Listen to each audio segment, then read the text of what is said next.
আসসালামু আলাইকুম। হচ্ছে আমার মুরগির খামার। ছোট্ট করে একটি হাঁসের ঘর তুললাম।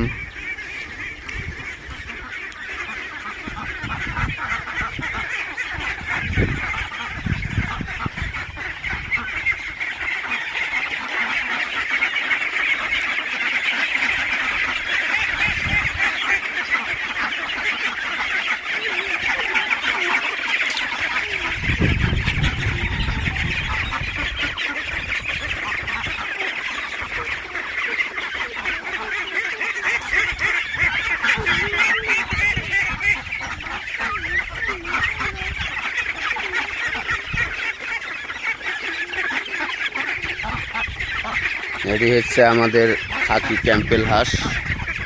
বাচ্চা ফুটে বের করেছিলাম।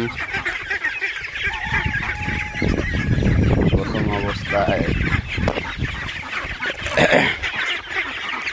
কিছু নষ্ট হয়েছে আর কিছু আছে। সবাই দোয়া করবেন ইনশাল্লাহ। আসসালামু আলাইকুম।